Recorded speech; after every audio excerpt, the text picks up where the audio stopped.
The Hanging Stranger by Philip K. Dick. Read for you today by Hugh Carr.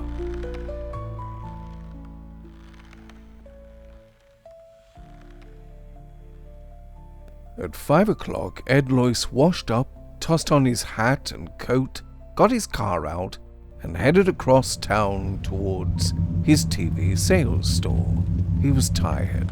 His back and shoulders ached from digging dirt out of the basement and wheeling it into the backyard.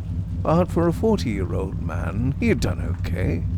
Janet could get a new vase with the money he had saved, and he liked the idea of repairing the foundations himself. It was getting dark. The setting sun cast long rays over the scurrying commuters. Tired, grim-faced women loaded down with bundles and packages, students swarming home from the university, mixing with clerks and businessmen and drab secretaries. He stopped his Packard for a red light and then started it up again. The store had been open without him. He'd arrived just in time to spell the help for dinner, go over the records of the day, maybe even close a couple of sales himself. He drove slowly past the small square of green in the center of the street, the town park.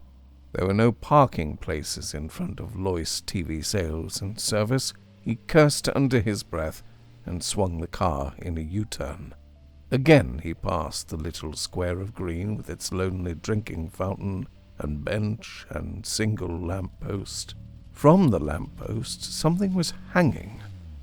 A shapeless, dark bundle, swinging a little with the wind, like a dummy of some sort. Loyce rolled down his window and peered out. What the hell was it? A display of some kind? Sometimes the Chamber of Commerce put up displays in the square. Again he made a U-turn and brought his car around. He passed the park and concentrated on the dark bundle. It wasn't a dummy, and if it was a display, it was a strange kind. The hackles on his neck rose, and he swallowed uneasily. Sweat slid out on his face and hands. It was a body, a human body. "Look at it!" Loyce snapped. "Come on out here!" Don Ferguson came slowly out of the store, buttoning his pinstripe coat with dignity. "This is a big deal, Ed. I can't leave the guy just standing there." "See it?" Ed pointed into the gathering gloom. The lamppost jutted up against the sky, the post and the bundle swinging from it. "There it is. How long has it been up there?" His voice rose excitedly. "What's wrong with everybody? They just walk on past." Don Ferguson lit a cigarette, slowly. "Take it easy, old man. There must be a good reason or it wouldn't be there." "A reason? What kind of reason?" Ferguson shrugged. "Like the time the Traffic Safety Council put that wrecked Buick there. Some sort of civic thing. How would I know?" Jack Potter from the shoe shop joined them. "What's up, boys?" "There's a body hanging from the lamppost," Loyce said. "I'm going to call the cops." "They must know about it, Potter said. or otherwise it wouldn't be there." "I gotta get back in." Ferguson headed back into the store. "Business before pleasure." Loyce began to get hysterical. "You see it? You see it hanging there? A man's body! A dead man!" "Sure, Ed. I saw it this afternoon when I went out for a coffee." "You mean it's been there all afternoon?" "Sure. What's the matter?" Potter glanced at his watch. "Have to run. See you later, Ed."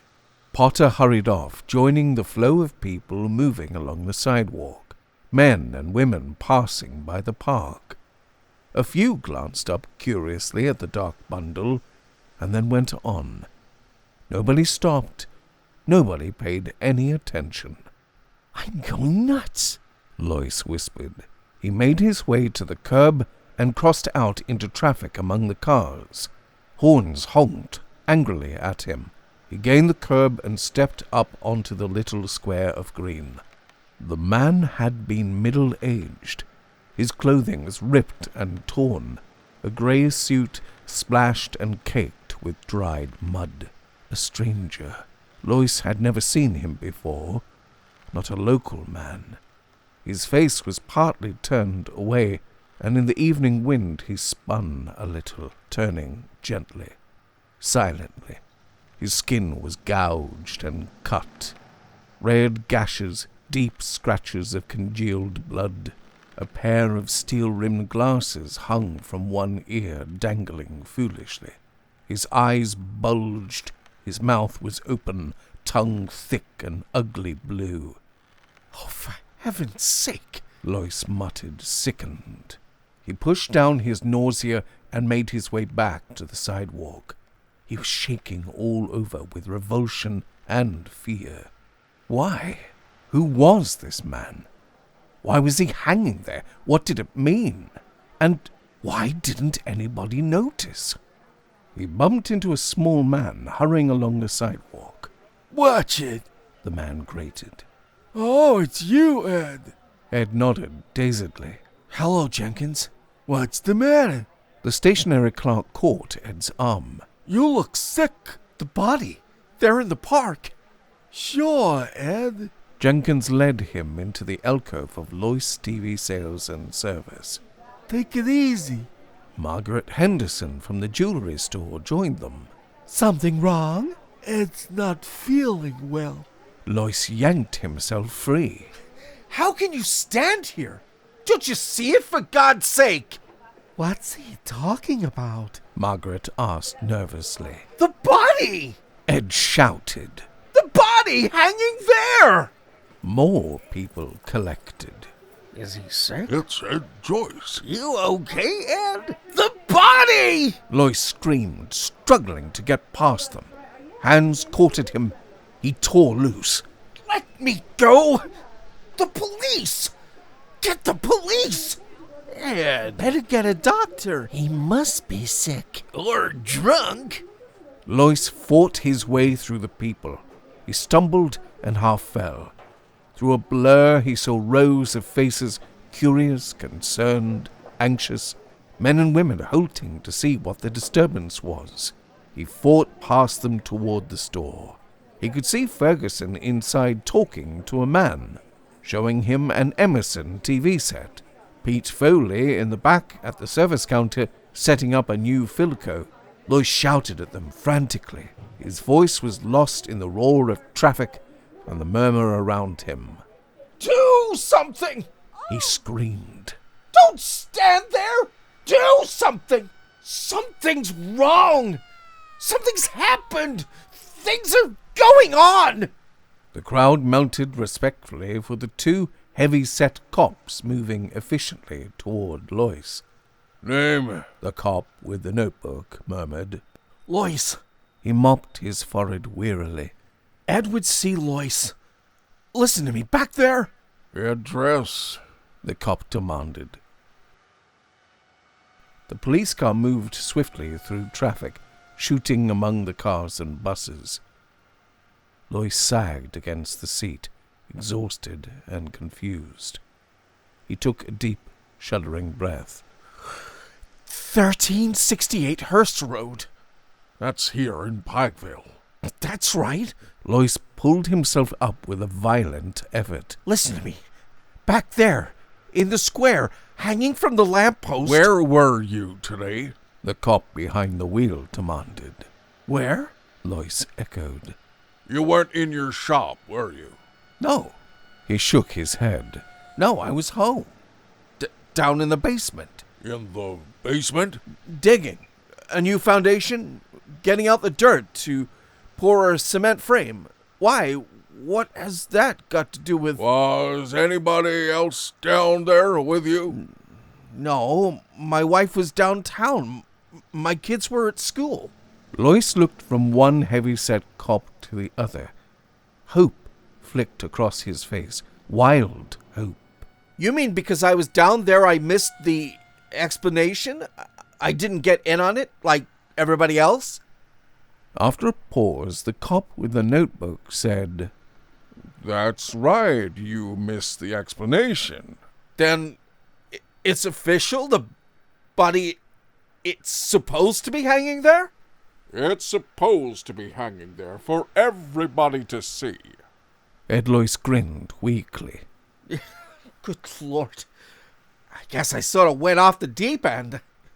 I thought maybe something had happened, something like the Ku Klux Klan, some kind of violence, communists or fascists taking over. He wiped his face with his breast pocket handkerchief, his hands shaking. I'm glad to know it's on the level. It's on the level. The police car was getting near the Hall of Justice. The sun had set, the streets were gloomy and dark. The lights had not yet come on. I feel better, Lois said. I was pretty excited there for a minute. I guess I got all stirred up. Now that I understand, there's no need to take me in, is there? The two cops said nothing. I should be back at my store. The boys haven't had dinner. I'm all right now. No more trouble. Is there any need of... This won't take long. The cop behind the wheel interrupted. A short process. Only a few minutes. I hope it's short, Lois muttered. The car slowed down for a stoplight. I guess I sort of disturbed the peace. Funny getting excited like that. Lois yanked the door open. He sprawled out into the street and rolled to his feet. Cars were moving all around him, gaining speed as the light changed. Lois leaped onto the curb and raced among the people, burrowing into the swarming crowds. Behind him he heard sounds, shouts, people running. They weren't cops. He'd realized that right away. He knew every cop in Pikeville. A man couldn't own a store, operate a business in a small town for 25 years without getting to know all the cops. They weren't cops, and there hadn't been any explanation. Potter, Ferguson, Jenkins, none of them knew why it was there. They didn't know, and they didn't care. That was the strange part. Lois ducked into a hardware store. He raced toward the back, past the startled clerks and customers, into the shipping room, and through the back door. He tripped over a garbage can and ran up a flight of concrete steps. He climbed over a fence and jumped down on the other side, gasping and panting. There was no sound behind him. He had got away. He was at the entrance of an alley, dark and strewn with boards and ruined boxes and tires. He could see the street at the far end. The streetlight wavered and came on. Men and women, stores, neon signs, cars, and to his right, the police station. He was close, terribly close. Past the loading platform of a grocery store rose the white concrete side of the Hall of Justice. Barred windows, the police antenna, a great concrete wall rising up in the darkness. A bad place for him to be near. He was too close. He had to keep moving, get farther away from them. Them? Lois moved cautiously down the alley. Beyond the police station was the city hall, the old-fashioned yellow structure of wood and gilded brass and broad cement steps. He could see the endless rows of offices, dark windows, the cedars and beds of flowers on each side of the entrance, and something else. Above the city hall was a patch of darkness, a cone of gloom denser than the surrounding night, a prism of black that spread out and was lost into the city. He listened. Good God, he could hear something. Something that made him struggle frantically to close his ears, his mind to shut out the sound. A buzzing, a distant, muted hum like a great swarm of bees. Lois gazed up, rigid with horror. The splotch of darkness hanging over the city hall, darkness so thick it seemed almost solid. In the vortex something moved. Flickering shapes, things descending from the sky, pausing momentarily above City Hall, fluttering over it in a dense swarm, and then dropping silently onto the roof. Shapes, fluttering shapes from the sky, from the crack of darkness that hung above him. He was seeing them. For a long time, Lois watched, crouching behind a sagging fence in a pool of scummy water. They were landing, coming down in groups, landing on the roof of the City Hall and disappearing inside. They had wings like giant insects of some kind. They flew and fluttered and came to rest, and then crawled crab fashion sideways across the roof and into the building. He was sickened and fascinated. Cold night wind blew around him, and he shuddered. He was tired, dazed with shock. On the front steps of the City Hall were men standing here and there. Groups of men coming out of the building and halting for a moment before going on. Were there more of them? It didn't seem possible. What he saw descending from the black chasm weren't men. They were alien, from some other world, some other dimension, sliding through this slit, this break in the shell of the universe, entering through this gap. Winged insects from another realm of being. On the steps of the City Hall, a group of men broke up. A few moved towards a waiting car. One of the remaining shapes started to re-enter the City Hall. It changed its mind and turned to follow the others. Lois closed his eyes in horror. His senses reeled. He hung on tight, clutching at the sagging fence. The shape, the man shape, had abruptly fluttered up and flapped after the others. It flew to the sidewalk and came to rest among them. Pseudo-men, imitation men, insects with ability to disguise themselves as men, like other insects familiar to Earth. Protective coloration, mimicry. Lois pulled himself away. He got slowly to his feet. It was night. The alley was totally dark. But maybe they could see in the dark. Maybe darkness made no difference to them. He left the alley cautiously and moved out onto the street. Men and women flowed past, but not so many now. At the bus stop stood waiting groups. A huge bus lumbered along the street, its lights flashing in the evening gloom. Lois moved forward. He pushed his way among the waiting, and when the bus halted, he boarded it and took a seat in the rear by the door. A moment later, the bus moved into life and rumbled down the street. Lois relaxed a little. He studied the people around him. Dulled, tired faces. People going home from work. Quite ordinary faces. None of them paid any attention to him. All sat quietly, sunk down in their seats, jiggling with the motion of the bus. The man next to him unfolded a newspaper. He began to read the sports section, his lips moving.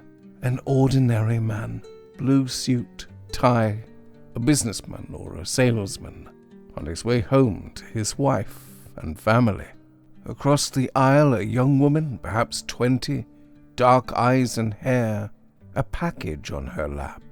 Nylons and heels, red coat and white Angora sweater, gazing absently ahead of her.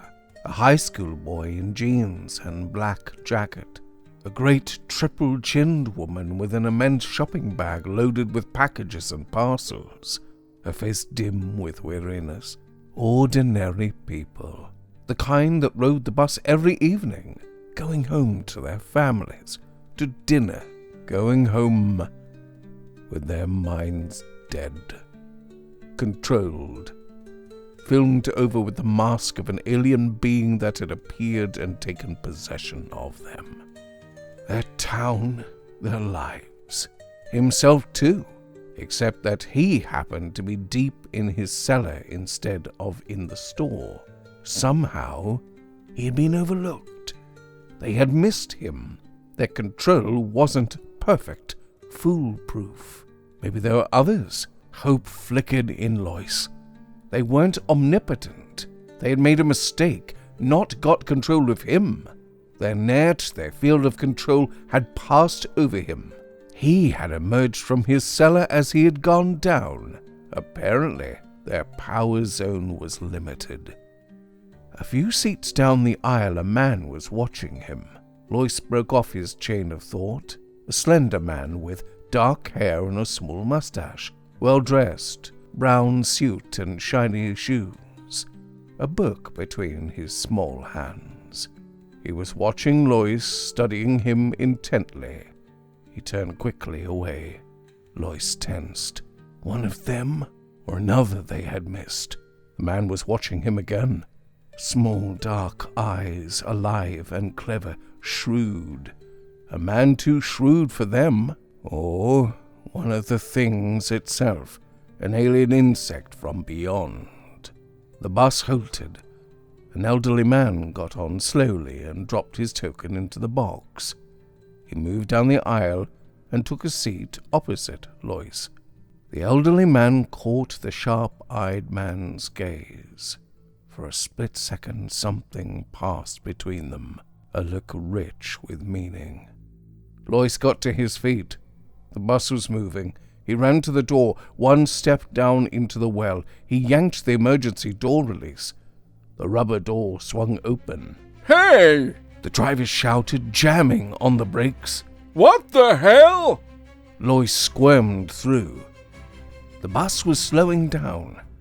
Houses on all sides, a residential district, lawns and tall apartment buildings. Behind him, the bright-eyed man had leapt up.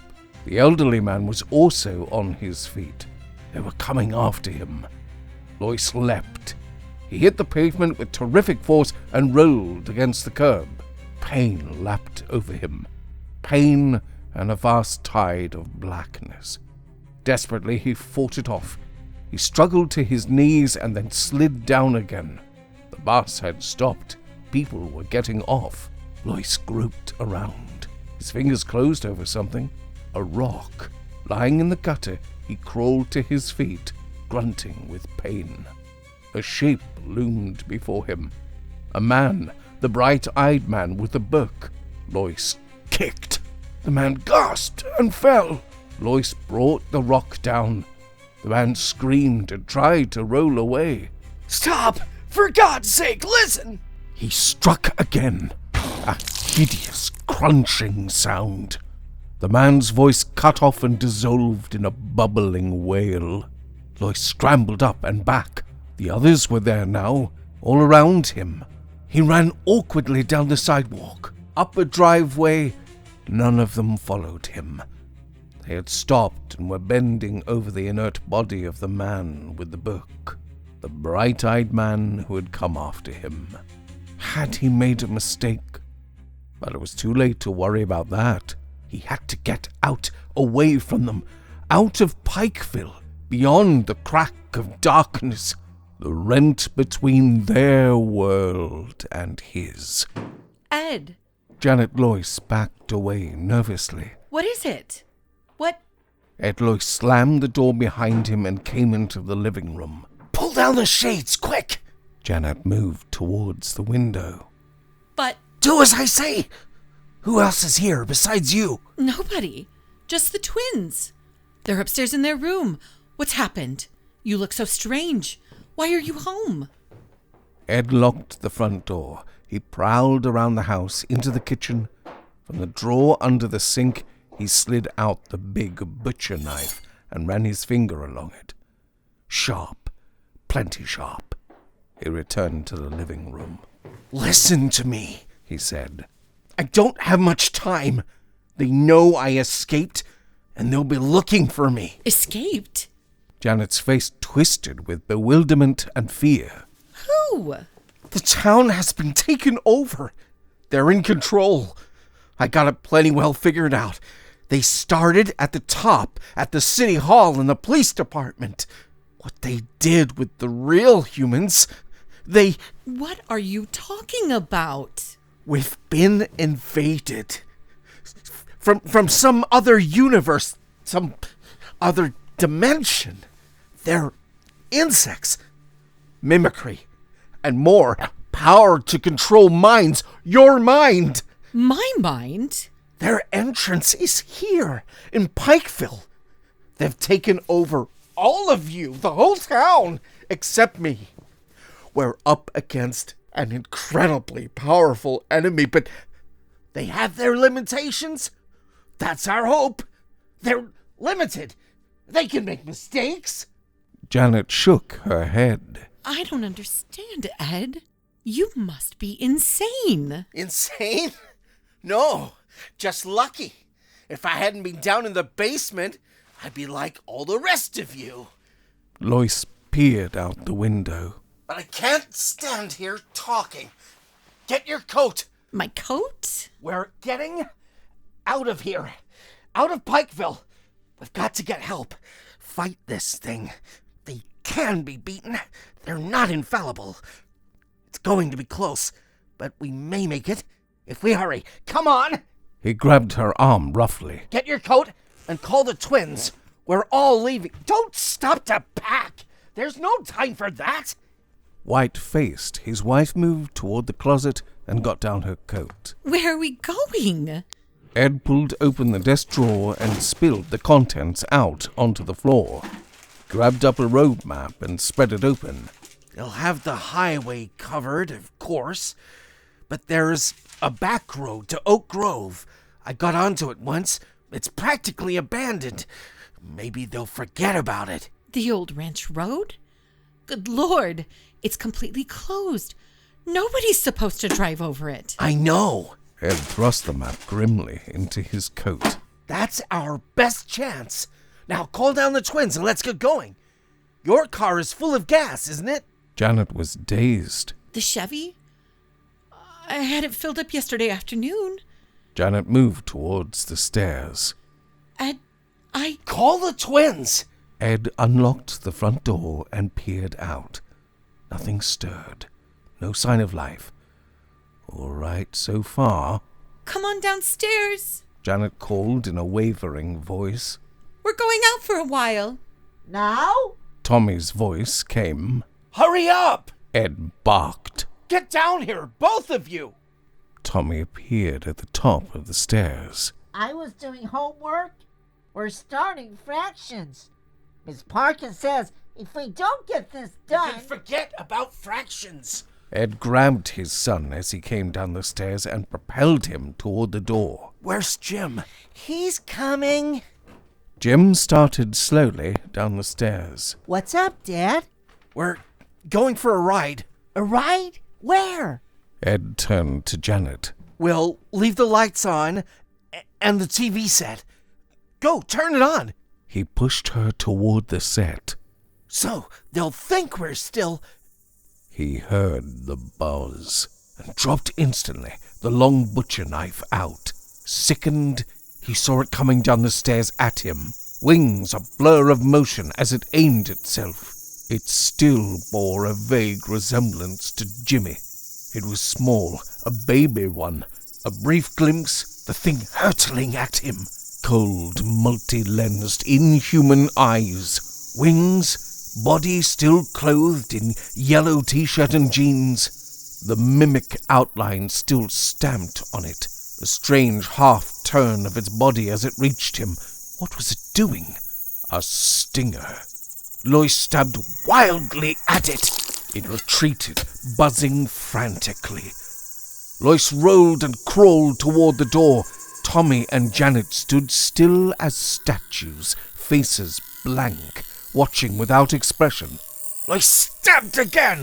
This time the knife connected. The thing shrieked and faltered. It bounced against the wall and fluttered down. Something lapped through his mind. A wall of force, energy, an alien mind probing into him. He was suddenly paralyzed. The mind entered his own, touched against him briefly, shockingly, an utterly alien presence settling over him. and then it flickered out as the thing collapsed in a broken heap on the rug. It was dead. He turned it over on the floor. It was an insect, a fly of some kind. Yellow t-shirt, jeans, his son Jimmy. He closed his mind tight. It was too late to think about that. Savagely, he scooped up his knife and headed toward the door. Janet and Tommy stood stone still, neither of them moving. The car was out. He'd never get through. They'd be waiting for him. It was 10 miles on foot, 10 long miles over rough ground, gullies and open fields and hills of uncut forest. He'd have to go alone. Lois opened the door. For a brief second he looked back at his wife and son. Then he slammed the door behind him and raced down the porch steps. A moment later he was on his way, hurrying swiftly through the darkness towards the edge of town. The early morning sunlight was blinding. Lois halted, gasping for breath, swaying back and forth. Sweat ran down in his eyes. His clothing was torn, shredded by the brush and thorns through which he had crawled. 10 miles, on his hands and knees, crawling, creeping through the night. His shoes were mud-caked. He was scratched and limping, utterly exhausted. But ahead of him lay Oak Grove. He took a deep breath and started down the hill. Twice he stumbled and fell, picked himself up and trudged on. His ears rang. Everything receded and wavered. But he was there. He had got out, away from Pikeville. A farmer in the field gaped at him. From a house, a young woman watched in wonder. Lois reached the road and turned onto it. Ahead of him was a gasoline station and a drive-in. A couple of trucks, some chickens pecking in the dirt, a dog tied with a string. The white-clad attendant watched suspiciously as he dragged himself up the station. Thank God! He caught hold of the wall. I didn't think I was going to make it. They followed me most of the way. I could hear them buzzing and flitting around behind me. What happened? The attendant demanded. You in a wreck? Hold up. Lois shook his head wearily. They have the whole town.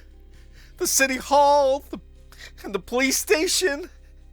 They hung a man from a lamppost. That was the first thing I saw. They've got all the roads blocked. I saw them hovering over the cars coming in. About 4 this morning, I got beyond them.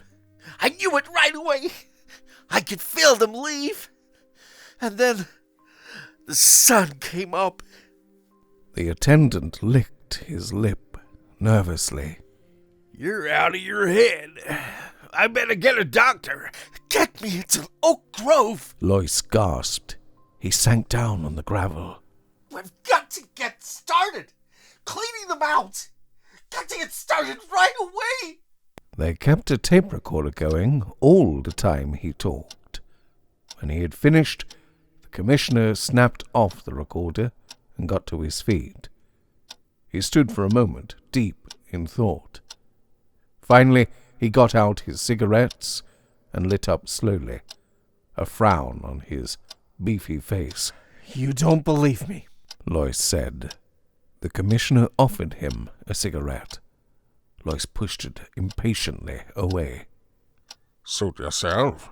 The commissioner moved over to the window and stood for a time looking out at the town of Oak Grove.